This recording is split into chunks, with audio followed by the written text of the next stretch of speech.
It does seem a shame that the person setting an example for our children should do so in shoes that have clearly seen better days. The children have worked very hard this term, Mrs. Prescott. I hope you'll enjoy the program.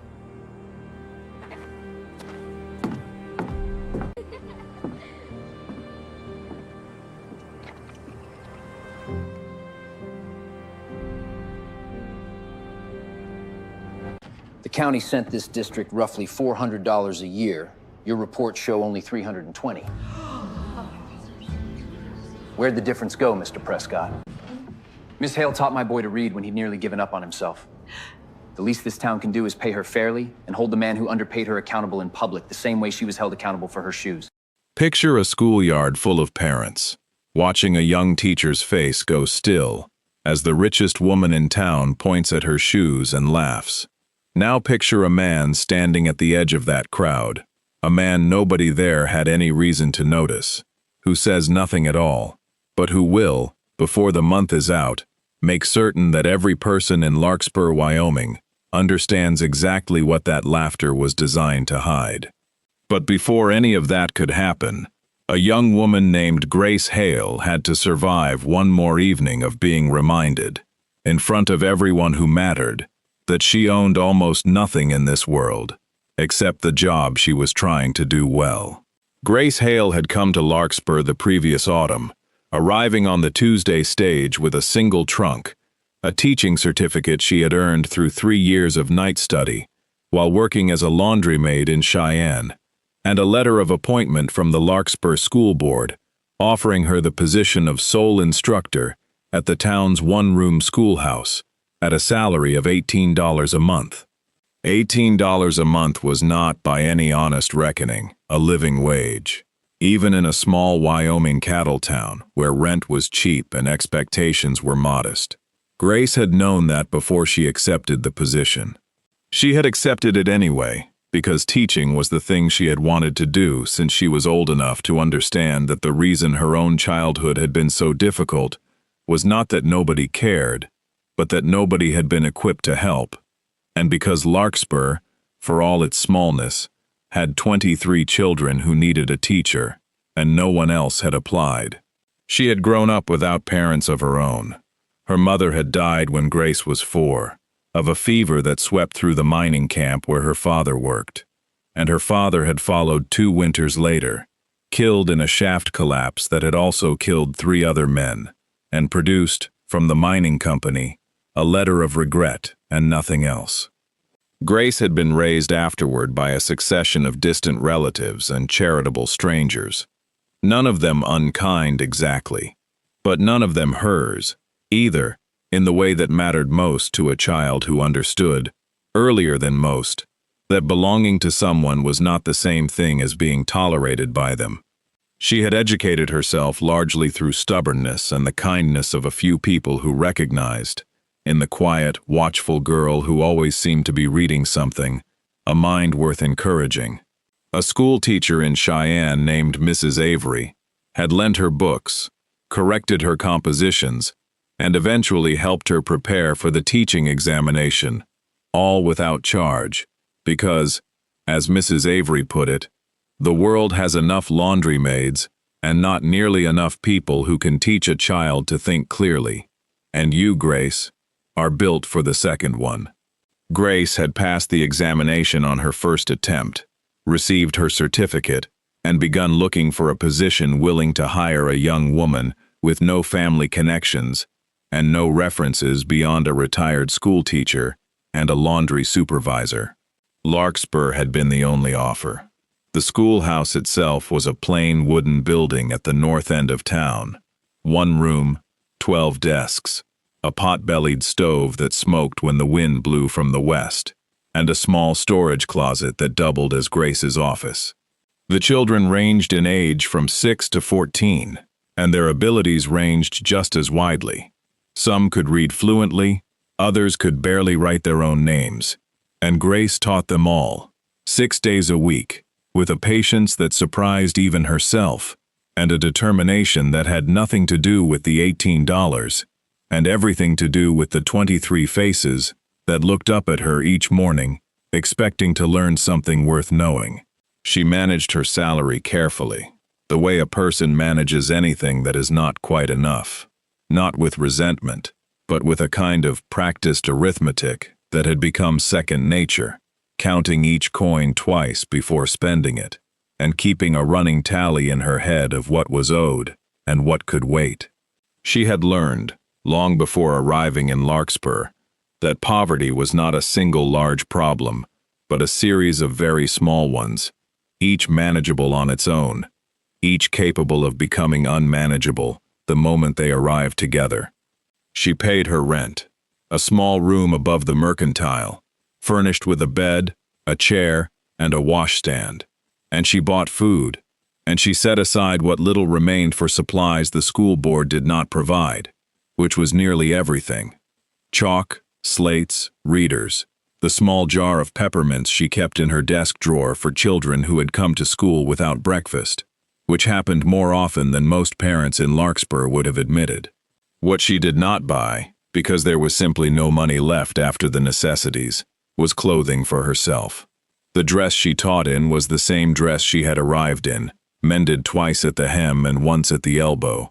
Her shoes were the same shoes she had worn through her last winter in Cheyenne, bought second-hand from a cobbler's widow who was selling off her late husband's remaining stock at prices that reflected their age rather than their quality. Resold once by a cobbler who had done the work at a discount because Grace had tutored his son in arithmetic, and now worn thin enough at the sole that she could feel the cold of the schoolhouse floor through the leather on mornings, when the stove had not yet caught. She did not complain about any of this, not because she was particularly stoic by nature, but because there was no one to complain to who could have changed it, and because complaining, she had learned early in life, used energy that was better spent on solving whatever problem had prompted the complaint in the first place. The school board that employed her was run, in practice if not entirely in title, by a man named Walter Prescott, who served as its chairman and controlled its modest annual budget with an authority that no one in Larkspur had ever thought to question.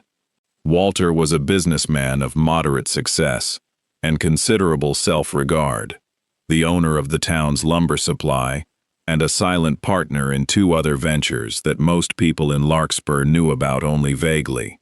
He was not by any outward measure a dishonest man.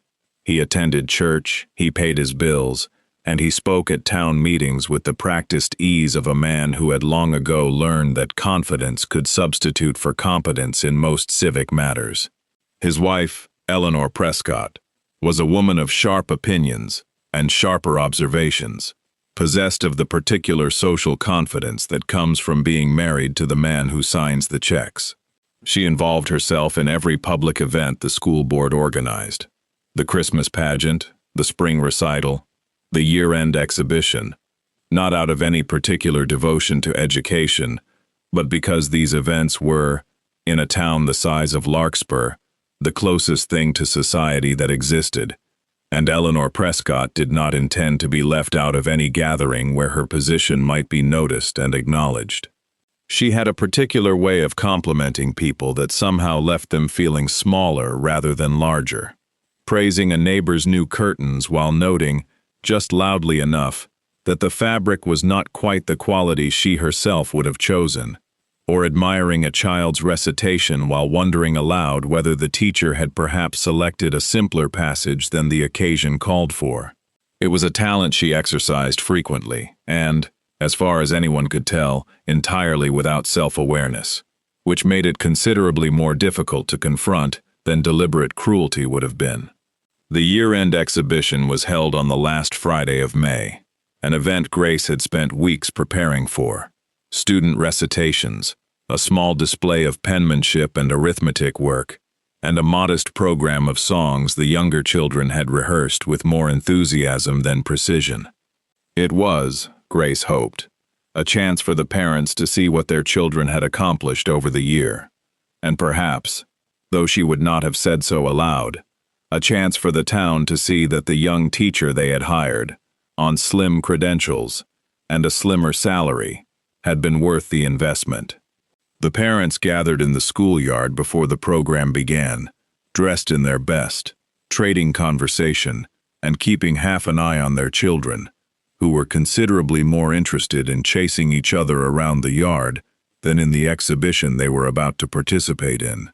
Grace stood near the schoolhouse door, greeting families as they arrived, wearing the same mended dress she always wore, her hair pinned neatly, her worn shoes visible beneath the hem, in the way they always were, a fact she was aware of without being able to do anything about it.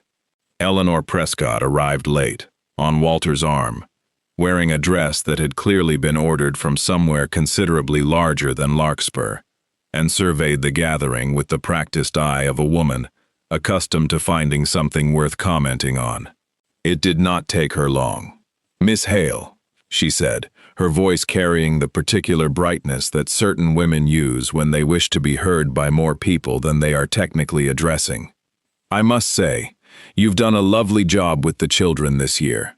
Though I do wonder," and here her eyes dropped, deliberately, to Grace's shoes, lingering just long enough to ensure that several nearby parents followed her gaze, "whether the school board might consider including a clothing allowance in the teaching budget.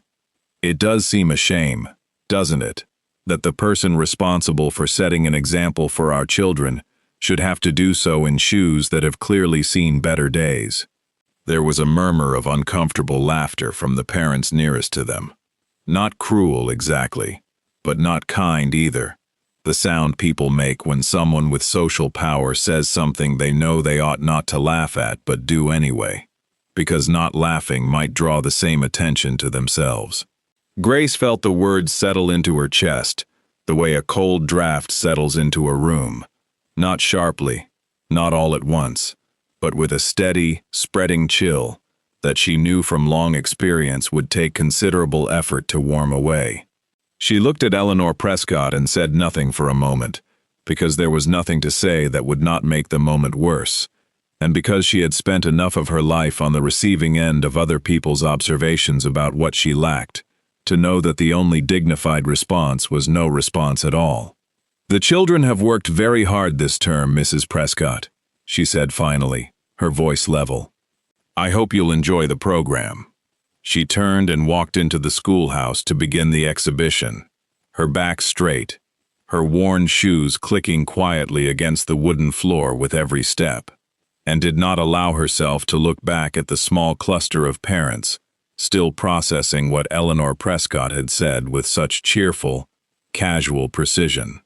Standing at the far edge of the schoolyard, near the fence where the road came in from the north, a man in a plain gray coat and a dusty hat had watched the entire exchange without moving, without speaking, and without anyone in the yard having the slightest idea who he was or why he was there. He had arrived early enough to see the parents gathering, the children chasing each other in their best clothes, and the young teacher standing by the door with the quiet, careful posture of a woman who understood that this evening was, in some way she would not have articulated, an audition, a chance to prove to these families that she belonged here, that their children were in capable hands, that the decision to hire her had been the right one. He had noticed, too, the moment Eleanor Prescott's gaze had dropped to the teacher's shoes, and the particular, practiced cruelty of the remark that followed, and his jaw had tightened in the way it did when he encountered a problem he intended to solve. His name was Ezra Caldwell. He had come to Larkspur that afternoon to collect his son, James, who boarded in town during the school week with a local family, because the Caldwell ranch was too far from town for a daily ride. Ezra arrived early for the exhibition, as he usually did on the rare occasions he came to town, preferring to observe from a distance, rather than insert himself into conversations he had no particular interest in joining. Ezra Caldwell owned, through a web of holding companies and land trusts that bore names no one in Larkspur would have recognized, more than 12,000 acres of ranch and mineral land stretching from the Wind River Range to the southern border of Montana. An empire built quietly, over 25 years, by a man who had started with 40 acres of scrubland, and a stubbornness that his late wife had once described, with more accuracy than he cared to admit, as his single greatest asset and his most irritating habit. He had been a widower for 6 years now, Margaret having died of pneumonia the winter James turned 5, and he had raised the boy alone since then, with the help of a housekeeper and the steady, uncomplaining routines of ranch life that kept them both too busy, most days, to dwell on what was missing. He did not dress like a wealthy man. He did not speak like one. He arrived in towns like Larkspur on the same dusty horse he used to check his fence lines, and he left the same way, and most people who encountered him assumed, reasonably enough, that he was exactly what he appeared to be, a working rancher of modest means who kept to himself and had little to say about anything that did not directly concern his cattle or his son. What Ezra had just watched in the schoolyard concerned his son very directly, though not in the way Eleanor Prescott might have imagined. James Caldwell was 11 years old, a quiet boy who had struggled with reading until Miss Hale had taken him aside one afternoon, identified the particular way his eyes seemed to lose their place on the page, and begun working with him individually, twice a week, after the other children had gone home. Work she was not paid for. Work the school board had not asked her to do. Work she did simply because a child was struggling and she knew how to help. James could now read nearly at grade level. He had told his father about Miss Hale's extra lessons with the unguarded enthusiasm of a boy who had recently discovered that he was not, as he had quietly feared, stupid, and Ezra had noted it, the way he noted most things his son told him, without saying much in return but without forgetting a word of it either.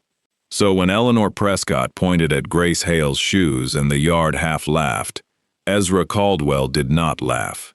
He simply watched and remembered, and began, in the quiet, methodical way he approached most problems, to wonder exactly why a teacher good enough to teach his son to read was being paid so little that she could not afford a decent pair of shoes. In the days that followed, the echo of Eleanor Prescott's remark proved, as such things often do in small towns, considerably more durable than the exhibition itself. The parents who had been present told the parents who had not, and the story acquired, in each retelling, a slightly sharper edge, Miss Hale's shoes growing more ragged with each version, Eleanor's comment growing more pointed, until the general understanding in Larkspur was that the schoolteacher had been publicly humiliated by the school board chairman's wife, and that no one present had done anything about it. Grace herself said nothing about the incident to anyone, though she replayed it more often than she wanted to, lying awake in her small room above the mercantile, listening to the town settle into its evening quiet, and wondering whether every parent who had been in that yard would now see her shoes before they saw anything else about her, whenever she stood in front of their children. It was a foolish worry, she told herself. Children did not care about shoes, and most of their parents had better things to think about, but it lodged itself in her mind the way such worries do, returning at odd moments throughout the day, sharpest when she least expected it. Though Mrs. Doyle, the elderly widow who rented her the room above the mercantile, and who had known enough teachers in her time to recognize the particular silence of one who had been hurt and was trying not to show it, brought her tea that evening, and sat with her for a while without asking questions, simply being present in the way that kind people sometimes are, when they understand that company is more useful than conversation. At school, the children behaved no differently toward her.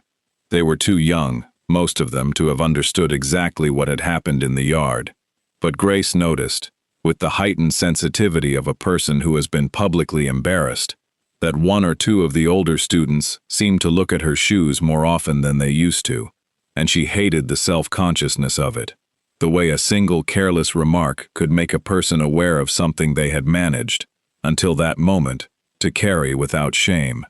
She considered, briefly, writing to the school board to request an increase in her salary, or at least the clothing allowance Eleanor had mentioned so helpfully in front of half the town. She decided against it almost immediately. The school board was Walter Prescott, and Walter Prescott's wife had just made it abundantly clear what she thought of Grace's position in Larkspur's social order.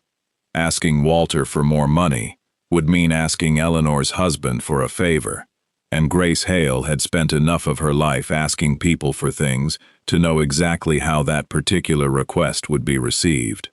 What Grace did not know, what no one in Larkspur knew, because it had never occurred to anyone to look, was that the reason her salary was $18 a month, rather than the $25 the Territorial Education Board recommended for a certified teacher, was not a matter of budget constraints, as Walter Prescott had explained at the board meeting where her salary was set, but a matter of arithmetic that did not, upon closer examination, add up the way Walter claimed it did.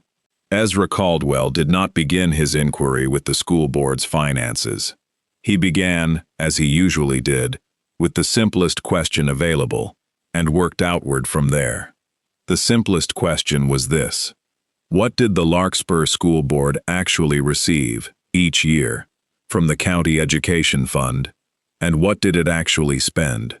These were public figures, in theory, recorded in the board's annual report, and available to anyone who cared to ask for them.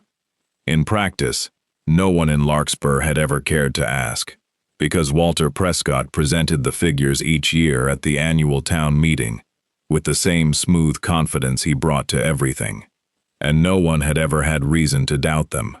Ezra asked. Not directly. He did not approach Walter, or the board, or anyone connected to them.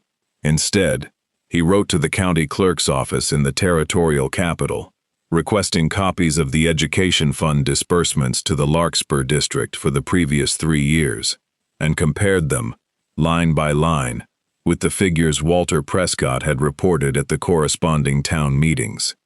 The discrepancy was not large, in the way that clever discrepancies rarely are. Large enough to matter, small enough to escape notice. The county had disbursed, on average, roughly $400 per year to the Larkspur School District. Walter Prescott's annual reports showed the district receiving approximately $320.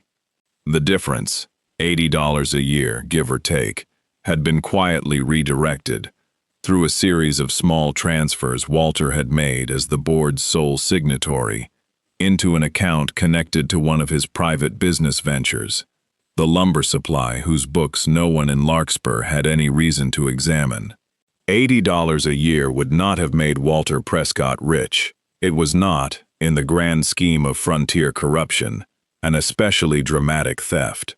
But $80 a year was precisely the difference between a teaching salary of $18 a month and the $25 the territory recommended, which meant that Grace Hale's worn shoes and mended dress were not, as Eleanor Prescott had so publicly implied, evidence of a young woman who could not manage her finances, but evidence of a young woman who was being quietly underpaid so that her employer could quietly overpay himself. Ezra sat with those figures for 2 full days before deciding what to do with them, spread across his kitchen table alongside the ranch's own accounts, which he kept with the same careful precision he brought to everything: fence lines, cattle counts, the slow accumulation of land and mineral rights that had, over 25 years, made him one of the wealthiest men in the territory, without anyone outside his attorney's office being aware of it. His late wife, Margaret, had once told him that his greatest talent was not making money, but making it quietly, and he had taken the observation as a compliment, which she had almost certainly intended it to be. Not because the decision was difficult, but because he wanted to be certain he was acting on evidence rather than anger, and because he had learned, over a long career of solving problems quietly, that the manner of a correction mattered almost as much as the correction itself. He did not confront Walter Prescott privately. A private confrontation, Ezra judged, would simply give Walter the opportunity to destroy the records, adjust the books, and continue as before, with nothing changed except his caution. Instead, Ezra did 2 things, both quiet, both deliberate, and both designed to produce results that could not easily be undone. First, he instructed his attorney in Cheyenne to establish a permanent education endowment for the Larkspur School District, funded from the income of a small parcel of Caldwell mineral land, structured to produce enough annual revenue to supplement the teaching salary to its proper territorial level and to fund basic supplies, independent of the school board's budget and beyond any single board member's ability to redirect. The endowment was set up in the name of the district itself, not in Ezra's name, and the paperwork was filed with the county before Walter Prescott had any idea it existed. Ezra had been deliberate about this. He wanted the funding to outlast him, to outlast any single teacher or board member, to become a permanent part of the way Larkspur educated its children, so that no future school board chairman would ever again have the ability to decide, unilaterally and without oversight, how much a teacher's work was worth. Second, Ezra requested, through the county clerk, a formal review of the Larkspur School Board's finances for the previous 3 years, citing the discrepancies he had identified and providing the documentation to support them. The request was made in writing, filed officially, and copied to the Territorial Superintendent of Education, making it, from the moment it was filed, a matter of public record that Walter Prescott could neither suppress nor quietly resolve.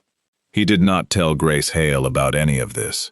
He had no particular desire to be thanked, and he understood, in the way a man who has spent most of his life solving problems from a distance understands such things, that gratitude was not the point. The point was that a teacher who stayed after school twice a week to help a boy learn to read deserved to be paid fairly for her work, and that the man responsible for ensuring she was paid fairly had been stealing from her instead, and that both of those facts needed to be corrected in a way that would outlast any single conversation.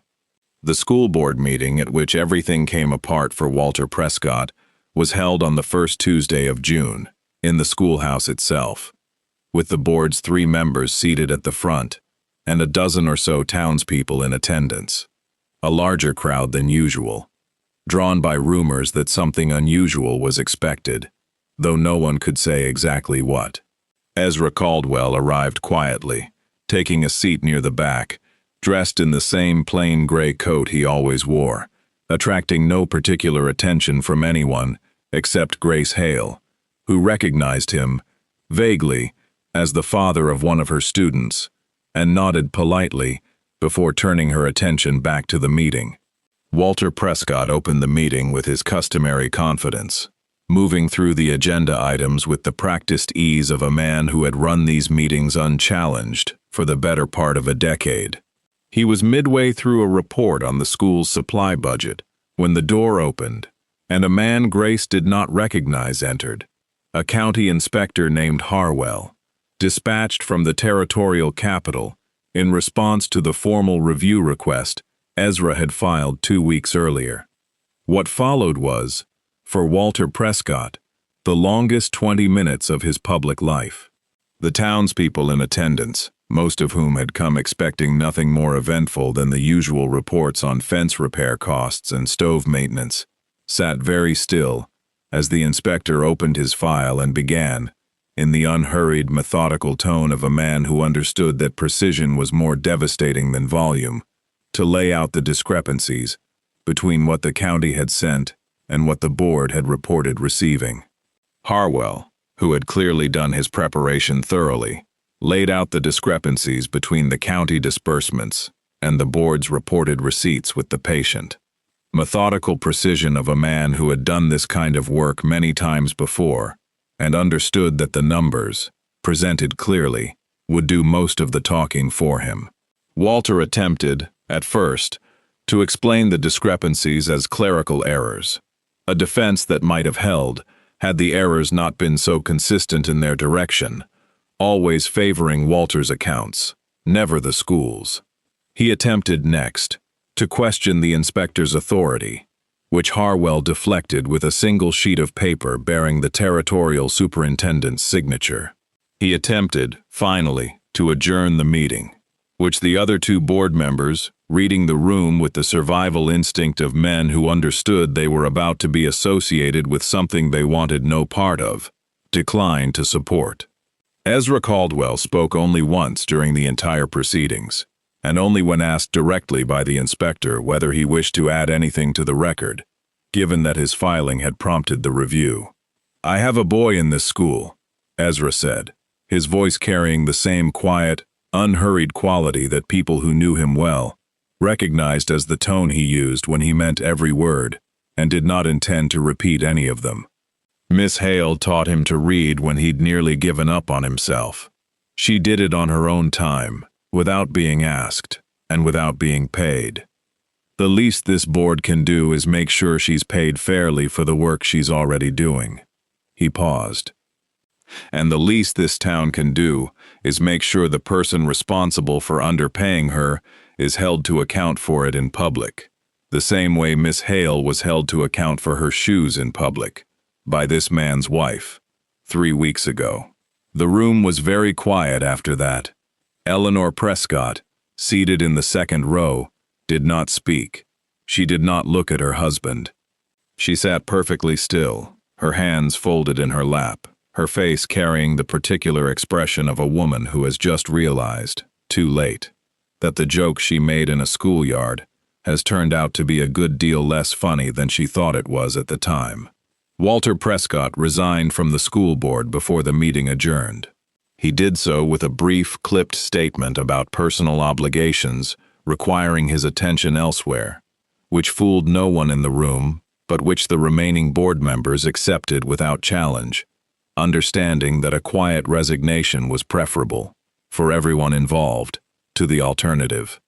The room remained silent for a long moment, after Walter gathered his papers and walked out, Eleanor half a step behind him, neither of them looking back at the assembled townspeople who watched them leave, with the particular, uncomfortable attentiveness of people witnessing something they had long suspected but never expected to see, confirmed so plainly. The formal investigation that followed confirmed what the inspector's preliminary review had already shown, and Walter left Larkspur quietly within the month, taking Eleanor and their social ambitions with him, to a town where no one yet knew the particular shape of his arithmetic. Grace Hale's salary was corrected to its proper territorial level the following week, retroactive to the start of the school year, and supplemented further by the endowment Ezra Caldwell had established, which continued to fund the Larkspur School long after any of the people involved in this particular story had moved on to other concerns. Grace did not learn, for some time, exactly who had filed the review or funded the endowment, though the effects were immediate and visible. The school received new slates within the month, and a set of proper readers that Grace had been requesting, fruitlessly, since her first week in Larkspur. Mrs. Doyle, noting the improvement with the satisfaction of a woman who had lived long enough to see justice arrive late, but arrive nonetheless, told Grace over tea one evening that she had always suspected Walter Prescott of being the kind of man who counted other people's money more carefully than his own, and that she was glad, finally, to have been proven right about something she would rather have been wrong about. Though she had her suspicions, particularly after James Caldwell mentioned one afternoon, with the casual honesty of an 11-year-old who did not yet understand the value of discretion, that his father had been writing a lot of letters to Cheyenne lately, about the school. Grace did not press the boy for details. She simply noted it, and began to understand, gradually, that the quiet rancher who came to town to collect his son and never stayed longer than necessary, had done a good deal more, on her behalf, and on the school's behalf, than anyone in Larkspur had thought to ask him to do. She kept, in the bottom drawer of her desk at the schoolhouse, the pair of worn shoes Eleanor Prescott had pointed at in the yard that evening, not because she was sentimental about them exactly, but because they reminded her, on the days when teaching felt thankless or impossible, of exactly how far she had come on very little, and of the fact that someone she had barely spoken to had noticed it was not enough, and had quietly, without fanfare, made certain it would be corrected. Ezra Caldwell continued to bring James to school each term, and continued to leave town as quietly as he arrived. And if the people of Larkspur eventually came to understand that the plain-dressed rancher who said so little was considerably wealthier and considerably more involved in their town's welfare than they had ever guessed, neither Ezra nor Grace ever saw any particular need to discuss it publicly.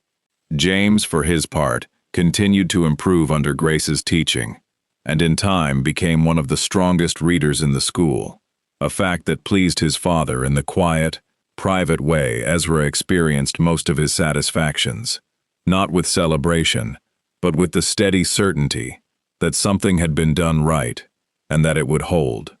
Some things, Grace had learned, spoke for themselves, the same way a good teacher's work spoke for itself, and the same way a quiet man's kindness, done without expectation of recognition, often spoke loudest of all.